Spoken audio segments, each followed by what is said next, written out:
gabing hindi mo alam kung paano ka nakaligtas sa bigat ng mundo at mga luha mong walang katapusan. May mga umagang bumangon ka lang dahil kailangan. Kahit ang totoo, pagod na pagod ka nang lumaban. Ilang beses mong tinanong ang langit kung bakit sa'yo ibinagsak ang lahat ng sakit, habang ang puso mo'y unti-unting napapagod at ang mga pangarap mo'y tila unti-unting nalulunod. Pero may mga sagot na hindi agad ibinibigay. May mga dahilan na panahon lang ang makakapagpaliwanag.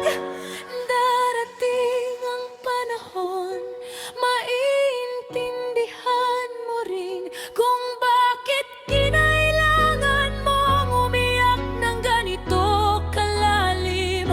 Kung bakit may mga pintuang nagsara sa harap mo at mga taong iniwan ka kahit ginawa mo ang lahat para sa kanila.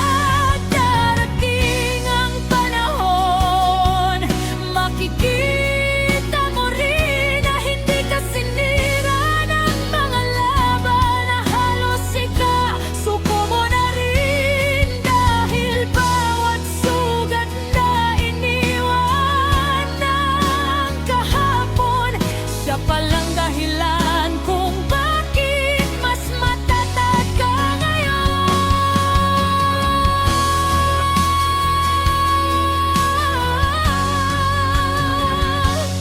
May mga pangarap na hindi natupad noon.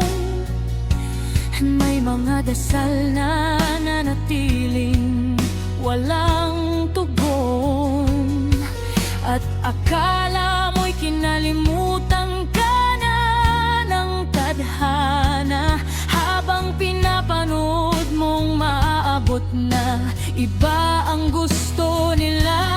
Pero hindi mo nakita ang mga panahong iyon, na habang ikaw ay nadudurog, may binubuo palang bagong bersyon ng taong mas matapang kaysa dati, ng pusong marunong nang bumangon kahit ilang beses masawi.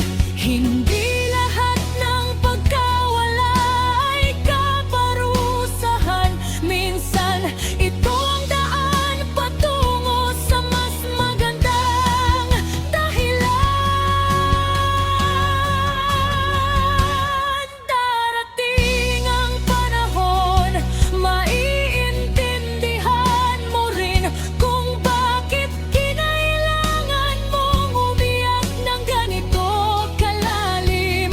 Kung bakit may mga pintuang nagsara sa harap mo at mga taong iniwan ka kahit ginawa mo ang lahat para sa kanila. At kapag dumating ang araw na iyon, lilingon ka sa lahat ng unos na dinaanan mo noon, at ngingiti ka na lang sa mga panahong akala mo'y katapusan. Dahil hindi mo alam na iyon pala ang simula ng iyong pagbabago. Darating ang panahon, mauunawaan mo rin na may dahilan ang bawat luha at bawat sugat sa damdamin, na ang mga araw na halos sumuko ka na, siya palang humubog sa taong ikaw ngayon.